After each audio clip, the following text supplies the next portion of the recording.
ఎంతో శ్రమపడి అక్కడి నుంచి అస్థికల పేటిక తీసుకొని బయలుదేరి వస్తే వీడు కాస్త తీసుకొని వెళ్ళాడు. అస్థిగర్భిత తామ్రపేట్యన్వితంబగు బొక్కసమునెత్తుకొని పోయెబోయనుచు జననిదలచి ప్రయాసంబు సంస్మరించి మోసంబు తర్కించి అద్ధనుంజయుండు. అయ్యో, ఎంత మోసపోయినాను, ఎంత పని జరిగింది, ఇప్పుడు ఏం చేయాలి? డబ్బు లేకపోతే ఎవరినైనా అడిగితే డబ్బు ఇస్తారు, ఏదో ఒక విధంగా డబ్బు లేకపోతే కొన్ని వసతులు ఉండవు, అంతేగాని ఈ అస్థికలు ఎక్కడి నుంచి వస్తాయండి? అందున తల్లి అస్థికలు, తల్లి అంటే అపరిమితమైనటువంటి భక్తి గౌరవాలు కలిగినటువంటి వాడు. అక్కడే కూర్చున్నాడు, ఆ బయటకు వచ్చి అరుగు మీద కూర్చొని అనుకుంటూ ఉన్నాడు, నాకు ప్రాప్తం లేదు, మా అమ్మగారికి కూడా ప్రాప్తం లేదు అనుకొని మధ్యాహ్న కాలంబు మందాకిని వారి అభిషేకమునరింపనబ్బదయ్యే. ఎంత పాపాత్ముండి నేను, మా అమ్మ యొక్క అస్థికల్ని ఎక్కడి దాకా తీసుకొచ్చి పోగొట్టుకున్నాను.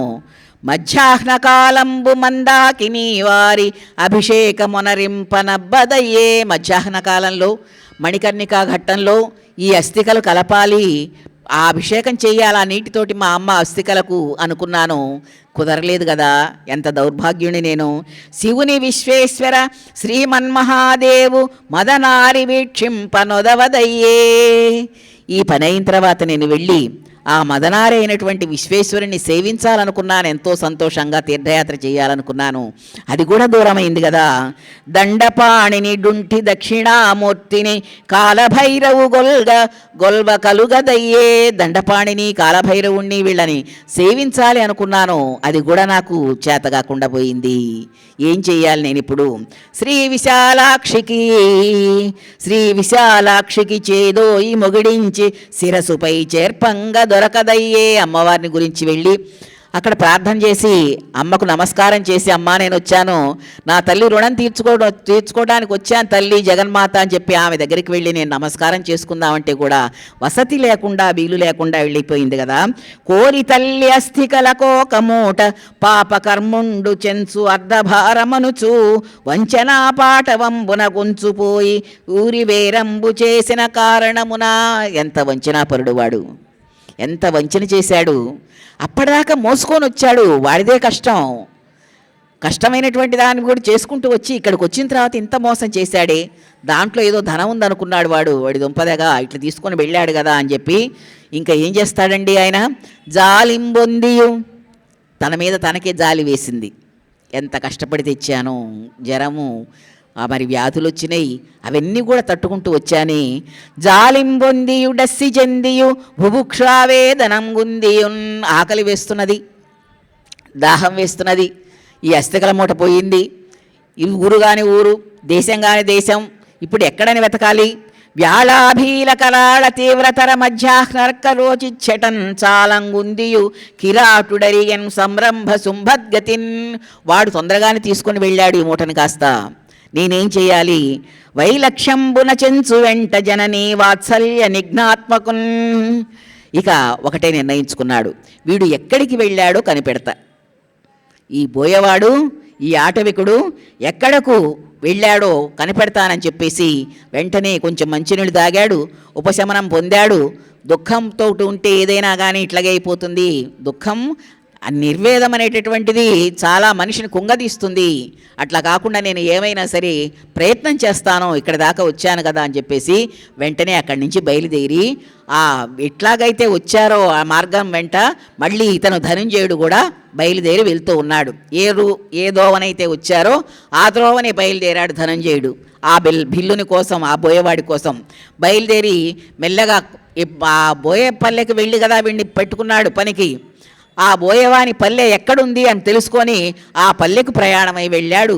ఆ ఎండలో పడి ఈయన ధనంజయుడు రాత్రి పగలు భేదం లేకుండా ప్రయాణం చేసి ఆ బోయవాని ఇంటి దగ్గరకు, ఆ పల్లెకు వెళ్ళాడు.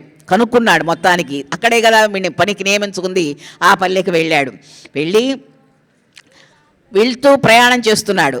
మరి ఆ బోయవాని పరిస్థితి ఏమిటి అంటే, వాడు ఆ పెట్టె తీసుకున్నాడు, గబగబా అక్కడి నుంచి పారిపోయి ఒక అరణ్య ప్రాంతానికి వెళ్ళిన తర్వాత తప్పుదో బట్టి వెళ్ళాడు.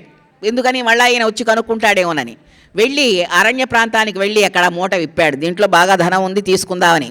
మూట విప్పి మూట మీద ముడి మీద ముడి వస్త్రం అన్నీ పెట్టాడు కదా ఇందాక మనవాడు.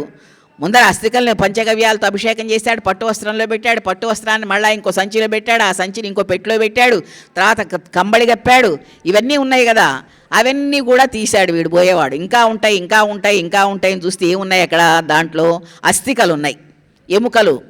శరీర దహనం అయిన తర్వాత మిగిలినటువంటి అస్థికలను తీస్తారు. ఆ ఎముకలు ఉన్నాయి. ఉండేటప్పటికి వాడికి కోపం వచ్చింది.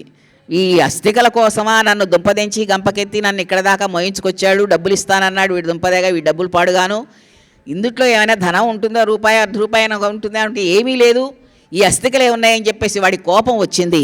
కోపం వచ్చి ఆ అస్థికల్ని విసిరి పారజల్లాడు, పడేశాడు, విసిరి కొట్టాడు.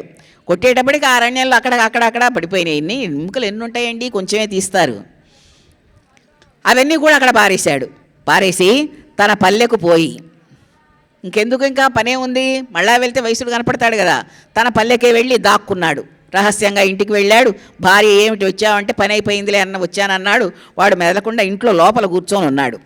ఈ ధనుంజయుడు ఊరుకోలా, ఆయన అట్లాగే వెళ్ళాడు. వెళ్ళి ఆ పల్లెకు వెళ్ళి అక్కడ కనుక్కున్నాడు బిల్లుని ఇంటి.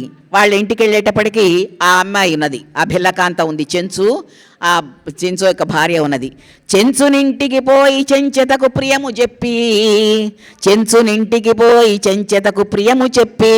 ఆ చెంచు ఇంటికి వెళ్ళి ఆ చెంచితకు చెప్పాడమ్మా, నేను ధనంజయుణ్ణి, తెలుసు కదా మీ ఆయన్ని తీసుకొని వెళ్ళాను నేను ఆ మూట మోయటానికి. అక్కడికి వెళ్ళిన తర్వాత మీ వారు ఏమైపోయినారో కనపడలేదు, ఇంటికి ఏమైనా వచ్చాడంటే ఈ అమ్మాయి ఏం చెబుతుంది, రాలేదండి మా ఇంటికేం రాలేదు, మీతోనే కదా వచ్చాడు, అది ఇది అన్నది. కాదమ్మా, నీకు మంచి చెబుతున్నా నేను విను, నేనేమి చెయ్యను, నమ్మించి తల మీద చేయి పెట్టి ప్రియంబు చెప్పి, నేనేమి అంటలేదు మీ వారిని, నీ భర్త నేనేం అంటలేదు, నా మాట నమ్ము, అసలు వాడెక్కడున్నాడో చెప్పు, నాకు వారితో కొంచెం మాట్లాడాలి. వెరవకు మని తన్ముఖంబు నైరకురే నిగాంచి, భయపడద్దమ్మా, వాడెక్కడున్నాడు చెప్పు, నేనేం చేయను నేను అని అంటే, ఏం లోపల తెచ్చాడు పిలుస్తానుండండి అన్నది. అప్పటికి తెలిసింది వీడేదో ఘనకార్యం చేశాడు. పాపం ఆయన వచ్చాడు మళ్ళీ వెతుక్కుంటూ, చెప్పాడు కదా ప్రియంబు చెప్పి, సరస్సు మీద చేయబెట్టి తల్లి నిన్ను కానీ నీ భర్తను కానీ నేనేమీ అనటం ఏమి చేయటం లేదు, అసలు వాడు ఎక్కడున్నాడో చెప్పు చాలు నాకు అని చెప్పి అడిగాడు. అడిగితే లోపల ఉన్నాడు పిలుస్తాను అని, బయటికి రా, ఏం చేసి వచ్చావు, ఆయన వెతుక్కుంటూ వచ్చాడు నీ కోసం అని చెప్పేసి బయటికి రమ్మంది. వచ్చాడు. వస్తే